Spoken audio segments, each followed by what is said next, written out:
¿Cómo están, hermanos? Bendiciones a cada uno de ustedes. Bienvenidos a este curso de la carta a los Efesios. Sé que será de gran bendición a sus vidas, así como lo ha sido para la mía. Y bueno, vamos primeramente a orar, a poner este tiempo en las manos del Señor y a entregar nuestras vidas a Él, dejar todo pendiente, todo afán, todo aquello que nos pueda distraer de escuchar esta enseñanza y de poder asimilarla. Padre amado, te alabamos y bendecimos. Y Señor, venimos ante ti a través de la sangre de Cristo.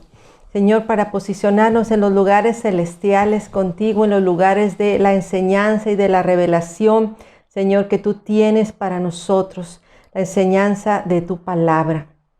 Queremos, Señor, que tú nos la reveles. Tú eres nuestro maestro, nuestro guía, nuestro ayudador, Espíritu Santo. Revélanos, Señor, esa palabra que tú inspiraste al apóstol Pablo. Que tu palabra cumpla en nosotros el propósito para el cual tú la inspiraste. Señor, nos disponemos, nos sentamos a la mesa del banquete para que seas tú, Señor, quien nos enseñe provechosamente. Gracias por tu palabra, porque es nuestro alimento, porque no solo de pan vive el hombre, sino de toda palabra que sale de tu boca. Señor, gracias una vez más, porque tú nos enseñarás. Y Señor, la buena obra que tú comenzaste un día en cada uno de nosotros, tú la seguirás perfeccionando hasta la venida de nuestro Señor Jesucristo. Gracias por tu palabra, gracias por tu enseñanza y tu revelación. En el nombre de Cristo Jesús. Amén. Bueno, hermanos, pues vamos listos para comenzar este estudio de la carta a los Efesios. Esta es la primera parte de la clase 1. Efesios es el libro más contemporáneo de la Biblia. Trata de nosotros, describe quién es el ser humano, su conflicto, el pecado y la confusión, el caos, todo eso que vino a causa del pecado. Pero va aún más allá. Describe a Dios llegando hasta nosotros para crearnos un nuevo entorno, para hacernos nuevos en Él. Efesios desarrolla 3 temas principales: identidad, propósito y equipamiento.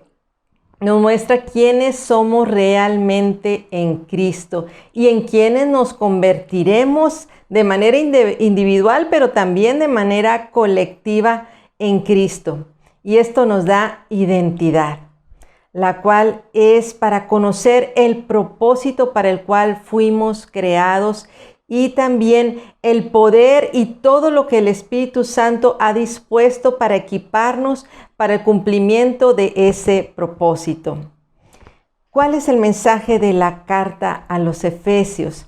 El mensaje es un mensaje de gracia, un mensaje de amor, y esto se extiende a través de toda la carta. El Señor nos concibió en amor y hemos sido concebidos para pertenecerle a Él. Dios ha estado trabajando desde antes de la fundación del mundo para que tuviéramos una relación estrecha con Él, para que esa relación sea una realidad. Y esto lo podemos ver a través de toda la Escritura. En Cristo y por medio del Espíritu Santo es que podemos tener esa relación con el Padre. En Efesios se establecen reiteradas diferencias entre lo que éramos antes de tener a Cristo y lo que somos ahora en Cristo. Dicen, pero antes eran esto y ahora son esto en Cristo. Efesios 5:8, por ponerles un ejemplo, lo describe así. Dice, pero antes eran oscuridad, mas ahora son luz en el Señor, andad como hijos de luz. La vida no puede ser algo que simplemente vamos pasando día tras día. Hemos sido creados con un propósito, un maravilloso propósito en el Señor, y eso lo logramos en Cristo a través de Él.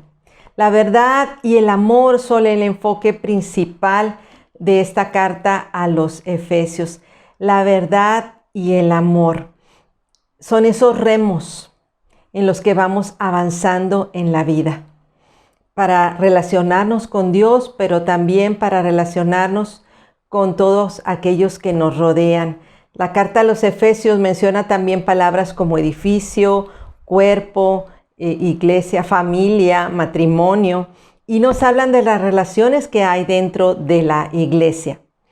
El primer capítulo de los Efesios es principalmente alabanza y oración. Es posible que los primeros 3 capítulos sean una oración. Y en Efesios comienza con una alabanza: bendito sea el Dios y Padre de nuestro Señor Jesucristo. Y a través de la carta hay palabras de alabanza y de adoración a nuestro Señor. Ese es el lenguaje que se usaba en la iglesia primitiva. Pablo lo incluye en la carta a los Efesios. Hay algunos eruditos que han identificado algunas porciones de la carta de antiguos fragmentos de himnos que se cantaban en la iglesia primitiva. Efesios también enfoca el tema de la evangelización, aunque desde una perspectiva diferente. O sea, la revelación que trae el evangelio cambia nuestra manera de pensar y en consecuencia cambia nuestra manera de conducirnos, de actuar. Ahora, acerca del origen de esta carta, no sabemos a quién fue dirigida originalmente, aunque dice a los Efesios, pero esa palabra a los Efesios no viene en los escritos más antiguos. Algunos inclusive han dudado de si fue Pablo quien la redactó. Pero bueno, 2 factores hacen que Éfeso sea un destino poco probable para esta carta. Por lo que ya les mencionaba, de que la palabra Éfeso no viene en los escritos más antiguos, pero también porque Pablo pasó más de 2 años en Éfeso y él se dirige en la carta a los Efesios de una manera poco cálida, como si no los conociera. Se nota una diferencia cuando conoce y cuando no conoce. Por ejemplo, en la carta a los Filipenses les habla con mucha calidez porque también los conocía, pero en la carta a los Efesios se los trata como si hablara a todos en general, como si fuera una carta general. Entonces, por eso se piensa que no fue dirigida en particular a los Efesios. Pero si fue escrita en general, creemos que fue escrita a la región de Asia Menor, en el sur de Asia Menor. Entonces, en esa región se encontraba Éfeso. Y puede ser que por eso le hayan puesto el nombre de Éfeso, porque era una ciudad prominente de toda esa región, que estaba entre lo que era Antioquía y Roma. Ahí en medio se encontraba Éfeso. Entonces probablemente por eso le pusieron el nombre de la carta a los Efesios, aunque no haya sido propiamente dirigida en particular a la ciudad de Éfeso. Acerca del autor, Pablo se identifica como el autor de la carta, aunque algunos han dudado de su paternidad literaria por diversas razones, pero el testimonio de la iglesia primitiva acerca de que Pablo es el autor es muy, muy amplio. Y también el lenguaje y la teología que se hablan en la carta a los Efesios es paulina definitivamente. También la relación que tiene la carta a los Efesios con la carta a los Colosenses. De hecho, cuando se lee la carta a los Efesios, debería también leerse la carta a los Colosenses, porque una tercera parte de la carta a los Colosenses se encuentra también dentro de la carta a los Efesios. Vamos a comenzar con Efesios capítulo 1, versículos 1 y 2. Dice: Pablo, apóstol de Jesucristo por la voluntad de Dios, a los santos y fieles en Cristo Jesús que están en Éfeso. Gracia y paz a vosotros de Dios de nuestro Padre y del Señor Jesucristo. ¿Cuál era el formato de la carta? En la antigüedad, las cartas tenían cierto formato, así como ahora también las cartas tienen cierto formato. Primero se identificaba el autor de la carta y sus destinatarios, un saludo en el que iba incluida una expresión de deseos de salud, de felicidad, y después el cuerpo de la carta y finalmente una conclusión y algún comentario final y despedida.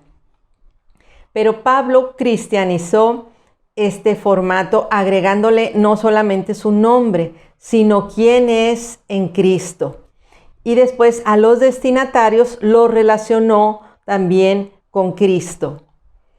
Y en el saludo griego, ellos usaban la palabra yairein, que significa alegría.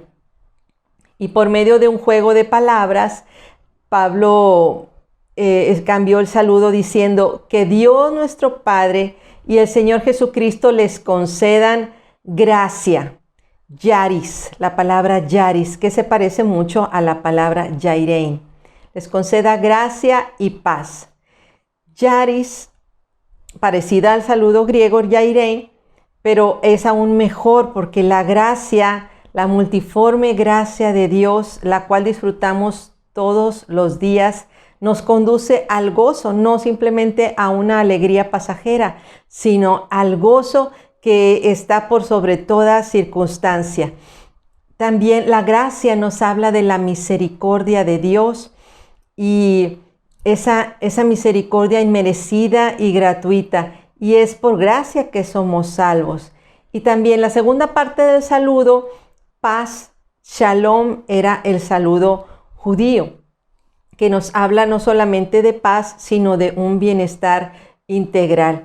Así que en este saludo de Pablo, gracia y paz, está él conjuntando los dos saludos, el saludo gentil, que era yairein, y el saludo hebreo, que era shalom.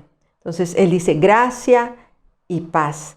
Y a través de estas dos palabras, de la conjunción de estas dos palabras, él está hablando del mensaje de salvación y de todo lo que tenemos en Cristo Jesús. Pablo, el apóstol de Jesucristo. Esta era una forma habitual de iniciar sus cartas. El término apóstol aplicaba a Pablo por varias razones. Primero, porque el término apóstol era para aquellos que habían visto a Cristo resucitado. Y aunque Pablo no estuvo con los apóstoles, sí vio a Cristo resucitado, y lo vemos ahí en 1 Corintios 9:1. También el término apóstol era para aquellos que eran enviados por la iglesia como misioneros para llevar el mensaje del evangelio. Y en la carta de Hechos de los Apóstoles vemos como Pablo primeramente fue enviado con Bernabé y después con Silas en sus viajes misioneros. ¿A quién va dirigida la carta? A los santos. ¿Quiénes son los santos? La palabra santo significa apartado, apartados por Dios. Dios es quien nos ha escogido, y de esto va a hablar el apóstol a través de toda la carta. Somos santos, somos apartados para Dios. Y dice, somos fieles. La palabra fiel aquí, más que hablar de lealtad, habla en términos de fe.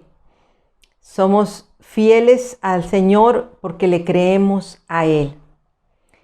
Y un término muy importante es en Cristo.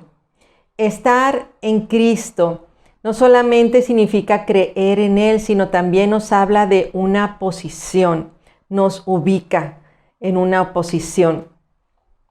Y este es uno de los puntos más importantes de la carta a los Efesios, pero también de toda la teología paulina. En las 13 cartas paulinas utiliza frases similares: en el Cristo, en el Señor, en Él, unas 164 veces. 164 veces en las 13 cartas paulinas. Así que vemos la importancia que el apóstol da a estar en Cristo.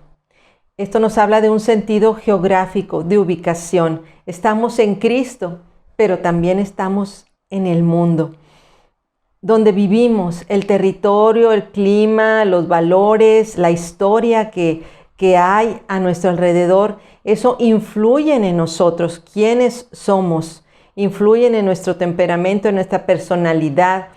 Pero estar en Cristo nos define. El sentido geográfico es importante, pero ¿qué significa para nosotros que estamos en Cristo, pero también estamos en el mundo? Porque, por ejemplo, en la carta de los Efesios, el pueblo de Éfeso, pues estaban en Cristo, los cristianos de Éfeso, pero también estaban en el mundo, en Éfeso, una ciudad que era sumamente idólatra. Dice Juan 15:19, si fueras del mundo, el mundo amaría lo suyo, pero porque no sois del mundo, antes yo os elegí del mundo, por eso el mundo os aborrece. Así que no podemos evitar el lugar donde vivimos, pero tampoco podemos traicionar a Cristo, en quien vivimos. Estamos en el mundo, pero no somos del mundo. Nuestra ciudadanía está en los cielos. Estar en Cristo, vivir en Cristo, significa ser redefinido por Él, ser configurado por Cristo en todo nuestro ser. ¿Quién soy en Cristo? En Cristo soy bendito. Dice el versículo 3, bendito sea el Dios y Padre de nuestro Señor Jesucristo, que nos bendijo con toda bendición espiritual en los lugares celestiales en Cristo. Entonces aquí vemos varias cosas de las que vamos a ir hablando a lo largo de esta carta. Tenemos identidad. ¿Quién soy en Cristo? Soy bendito. ¿Cuál es mi propósito? He sido bendecido. Soy para ser santo y sin mancha. ¿Y con qué he sido equipado? Con toda bendición espiritual, con todos los recursos que pueda haber, he sido equipado. Pero ¿dónde se da todo esto? Hay una ubicación y es en los lugares celestiales, en Cristo. Entonces vemos cómo Pablo utiliza un juego de palabras. La palabra bendito la maneja de diferentes maneras. Habla de bendito sea nuestro Dios, nos bendijo, y habla de toda bendición espiritual. Bendito, bendijo y bendición. Entonces, en la Biblia hay varias palabras que se traducen como bendición o bendecir y significan felicidad, significan bienestar. El diseño de Dios para nosotros era que fuéramos felices, que tuviéramos un bienestar en todo nuestro ser. Toda la creación fue diseñada para eso. Lo podemos ver desde Génesis 1, que cada cosa que el Señor hizo, dice ahí, y vio Dios que era bueno. Hizo alguna otra cosa y vio Dios que era bueno. O sea, que eran para nuestro bien, porque esta creación, esta tierra en la que vivimos, Dios la diseñó para que nosotros la habitáramos. La diseñó para nuestro bien. Y también para que la disfrutáramos. Nos dio sentidos. Podemos oler las flores. Podemos disfrutar de una rica comida. Podemos sentir texturas, por ejemplo, el pétalo de una rosa. Hay tantas cosas que el Señor nos creó para nuestro deleite. Vemos un paisaje maravilloso, hermoso con estos ojos que nos dio. Podemos oír el canto de las aves y tantas cosas más que el Señor hizo para nuestro deleite. Y vemos en todas ellas manifestadas el amor de Dios, el amor del Padre. El Padre nos ama y nos lo ha demostrado de muchísimas formas, desde el inicio, desde antes de la fundación del mundo, desde esos planes que Él hizo desde antes que fuéramos nosotros, ya tenía esos planes de bien y no de mal, porque Él nos ama con amor eterno. Y ese diseño se arruinó de manera temporal a causa del pecado, a causa de la mala decisión que hicimos. Pero ahora en Cristo, ese diseño original de Dios para nuestras vidas puede ser restaurado. Cuando Cristo murió en la cruz, dijo tetelestai, que significa consumado es. Consumado es. El significado de esta palabra es inmenso. Cristo cumplió la ley, pagó nuestra deuda. La paga del pecado es muerte. Y no solamente murió, sino, como vamos a ver más adelante en esta carta a los Efesios, descendió a las partes más bajas de la tierra, llevó cautiva toda cautividad y nos ha hecho libres. Y no solamente eso, sino que nos resucitó juntamente con Él. Y además de resucitarnos, nos sentó en los lugares celestiales con Cristo. Con Cristo. Nos dio una posición de autoridad, de señorío. Qué hermoso nuestro Rey.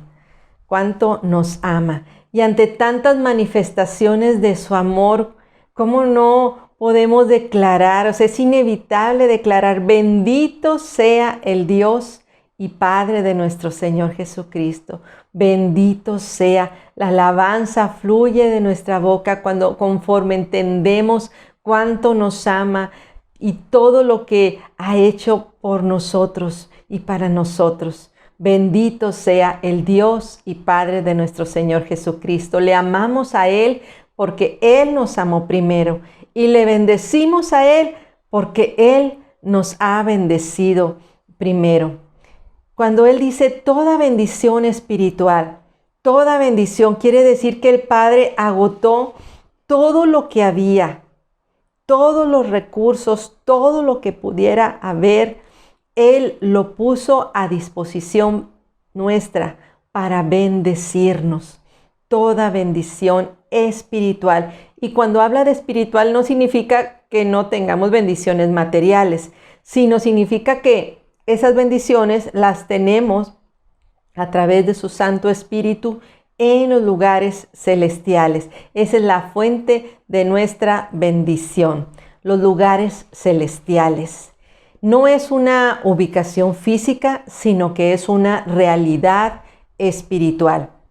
El versículo 3 del capítulo 1 nos habla de que es un lugar de definición y bendición, como lo vimos ahorita. Dice 2 Corintios 3:18, por tanto nosotros todos, mirando a cara descubierta, como en un espejo, la gloria del Señor, somos transformados de gloria en la misma imagen, como por el Espíritu del Señor. Los celestiales son esos lugares donde esa imagen y semejanza que perdimos a causa del pecado, ahora en Cristo esa imagen se va restaurando de manera progresiva, de gloria en gloria. La gloria de Dios manifiesta su carácter, manifiesta quién Él es. Y ese carácter de Cristo va siendo formado en cada uno de nosotros. También los lugares celestiales es un lugar de gobierno y de proclamación de victoria. Dice el versículo 20, la operación del poder de su fuerza operó en Cristo, resucitándole de los muertos y sentándole a su diestra en los lugares celestiales. Y dice también el capítulo 2, versículo 6, y juntamente con Él nos resucitó, y asimismo nos hizo sentar en los lugares celestiales con Cristo Jesús. Entonces, los celestiales es un lugar de gobierno, donde está Cristo sentado a la diestra del Padre y nosotros juntamente con Él. Esto hace que haya principios de legalidad, de autoridad y de justicia.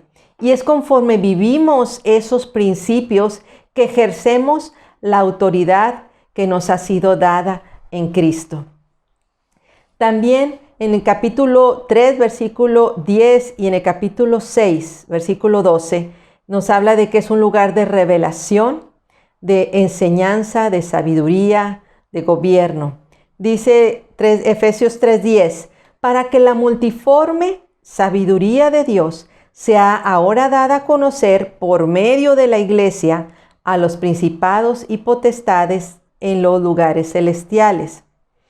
Y Efesios 6:12, porque no tenemos lucha contra sangre y carne, sino contra principados, contra potestades, contra los gobernadores de las tinieblas de este siglo, contra huestes espirituales de maldad en las regiones celestes. Entonces ahora somos llamados a conocer y a dar a conocer la multiforme sabiduría de Dios en los lugares celestiales. Entonces primero tenemos que conocer esa multiforme sabiduría. Esta sabiduría de Dios se da en los lugares celestiales. No es un conocimiento que podamos aprender en libros. Es por medio de la comunión con el Señor, con su Santo Espíritu, que la revelación nos es dada. Y conforme vamos adquiriendo ese conocimiento que se da por esa relación con el Señor, es que podemos tomar esa autoridad y darla a conocer, esa sabiduría en los lugares celestiales. Ninguna batalla espiritual puede ser dada en términos, en ámbitos terrenales, porque perderíamos esas batallas. Cuando tratamos de hacerlo en nuestra humana sabiduría, en nuestras propias fuerzas, nos frustramos, salimos heridos de guerra. Pero cuando peleamos desde la posición de autoridad que tenemos con Cristo, en los lugares celestiales, en esa revelación que el Señor nos da y damos esa sabiduría, la damos a conocer a los principados y a las potestades, tenemos la victoria asegurada. ¿Y cómo es que se da a conocer esa multiforme sabiduría a los principados y potestades? El Salmo 149, los versículos 6 al 9 nos dicen cómo. Dice Salmo 149, versículos 6 al 9. Dice, exalten a Dios con sus gargantas y espadas de dos filos en sus manos, para ejecutar venganza entre las naciones y castigo entre los pueblos, para aprisionar a sus reyes con grillos y a sus nobles con cadenas de hierro, para ejecutar en ellos el juicio decretado. Gloria será esto para todos sus santos. Aleluya. Entonces aquí empieza con alabanza. Dice, exalten a Dios. Exalten a Dios con sus gargantas y espada de dos filos en sus manos. No podemos separar lo que es la guerra espiritual de la adoración al Señor, porque es en su presencia donde somos fortalecidos. Es en su presencia donde recibimos la dirección para pelear cada una de las batallas. Y cuando estamos alabándole, adorándole, es que nos posicionamos en los lugares celestiales con Cristo. A través de la alabanza y la adoración subimos, nos posicionamos, nos ubicamos quién es el Señor y quiénes somos nosotros en Él. Y empezamos a orar en el Espíritu, a adorarlo en el Espíritu, a declarar su palabra. Y conforme la vamos declarando, es que se ejecuta esa venganza por medio del ejército celestial que está presto para ejecutar la palabra de Dios. Así lo dice el Salmo 103, versículo 20, que son espíritus ministradores. Los ángeles de Dios son espíritus ministradores, pero que ellos están dispuestos, están prestos para ejecutar la palabra de Dios. Así que tengamos cuidado de lo que decimos, porque hay ángeles dispuestos a ejecutar esa palabra. Pueden ser ángeles caídos si la palabra que yo estoy declarando no es conforme a la palabra de Dios, o pueden ser los ángeles de Dios ejecutando esa venganza contra todos nuestros enemigos, cuando nosotros declaramos en fe la palabra de Dios. Entonces, cuando hacemos eso, podemos vivir en la libertad con que Cristo nos ha hecho libres y no estamos ya sujetos a ningún yugo de esclavitud. Entonces, bueno, veamos ahora, ya hemos mencionado a algunos de los que habitan en los celestiales. ¿Quién habita los celestiales? Voy a leerles Hebreos 12, versículos 22 al 24, en la Nueva Traducción Viviente. Dice: ustedes han llegado al monte de Sión, a la ciudad del Dios viviente, a la Jerusalén celestial y a incontables miles de ángeles que se han reunido llenos de gozo. Ustedes han llegado a la congregación de los primogénitos, cuyos nombres están escritos en el cielo. Ustedes han llegado a Dios mismo, quien es el juez sobre todas las cosas. Ustedes han llegado a los espíritus de los justos que están en el cielo y que ya han sido perfeccionados. Ustedes han llegado a Jesús, el mediador del nuevo pacto entre Dios y la gente, y también a la sangre rociada que habla de perdón en lugar de clamar venganza como la sangre de Abel. Entonces vemos aquí en Hebreos 12, 22 al 24, ¿quién habita los celestiales? Dios, Padre, Hijo y Espíritu Santo. Los espíritus de los justos que ya están en el cielo, que ya han sido perfeccionados. Nosotros que estamos en Cristo. Y los ángeles y todo el ejército celestial que sirve al Señor, ángeles, arcángeles, querubines, serafines, y que le adoran al Señor de día, de noche, y que están dispuestos, como mencionaba hace un rato, a ejecutar su palabra, como lo dice el Salmo 103, versículo 20. Pero también, ¿quién habita en los celestiales? Efesios 6:12 dice: principados, potestades, gobernadores de las tinieblas de este siglo, huestes espirituales de maldad en los lugares celestiales y todo nombre que se nombra. Entonces, ¿están todos revueltos en el cielo, los buenos y los malos? No, no es así. En 2 Corintios 12:2, Pablo nos da una idea de cómo está esto ubicado. Dice, 2 Corintios 12:2, conozco a un hombre en Cristo que hace 14 años, si en el cuerpo no lo sé, si fuera del cuerpo no lo sé, Dios lo sabe, fue arrebatado hasta el tercer cielo. Aquí nos habla de que hay un primer cielo, un segundo cielo, un tercer cielo. Y bueno, este sería todo un tema que después se puede tratar en algún otro curso. Pero lo que quiero ahorita mencionarles es que hay diferentes niveles. Y en uno habitan todos los seres que adoran al Señor, todos los ángeles y todo el ejército celestial.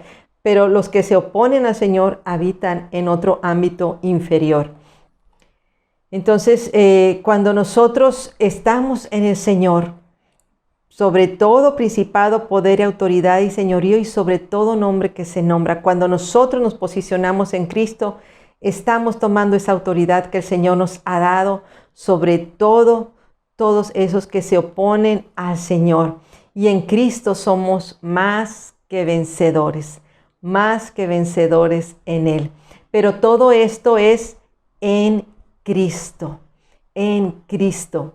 Es imposible definir el término en Cristo de una manera simple, pero bueno, poco a poco, conforme avancemos en esta carta, lo vamos a ir entendiendo un poco más. Es importante estar en Cristo. Cristo está en nosotros, pero también es necesario que nosotros estemos en Él, que cada vez más de nosotros esté en Cristo. Y el uso más importante de esta palabra, como se los mencionaba hace un rato, es ese sentido de ubicación. Ubiquémonos en Cristo. Estamos en Él. Ese es el lugar de nuestra victoria. En los celestiales, en Cristo Jesús. Es el lugar de nuestra victoria. Es el lugar de revelación. Es el lugar donde tenemos nuestra identidad, donde esa imagen y semejanza que era el diseño original de Dios, para nosotros se va formando nuevamente en nosotros. Es el lugar donde tenemos todos los recursos que necesitamos para vivir la vida en abundancia que Cristo pagó a un alto precio.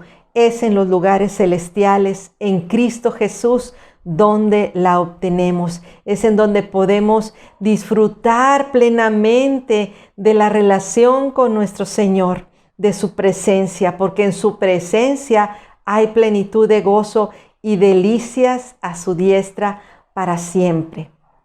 Estamos en Cristo, permanezcamos en Él. Vamos a terminar esta primera parte con una oración de acción de gracias, porque Él nos ha sentado en los lugares celestiales. Gracias, Padre, gracias por tu infinito amor. Gracias porque has dispuesto todo para que nosotros podamos, Señor, tener esa vida en abundancia, en comunión contigo, para que podamos, Señor, relacionarnos contigo cada día de una manera más estrecha, para que podamos conocerte y disfrutar en tu presencia y vivir a través de ti y en ti, Señor, el propósito para el cual fuimos creados. Gracias porque en ti somos más que vencedores. Gracias, Señor, por tu multiforme sabiduría, tu multiforme gracia. Gracias por todos esos recursos inagotables que has dispuesto para nosotros, pero por sobre todo gracias por amarnos, por dar a tu propio Hijo, Señor Jesucristo, a favor nuestro, en paga por nuestros pecados. Gracias, gracias por tan grande amor, infinitamente agradecidos. Bendito seas, mi Rey. Gracias, Padre, en el nombre de Jesús. Amén. Bendiciones, hermanos, y bueno, continuamos en el próximo video con la segunda parte de la primera clase. Hasta luego.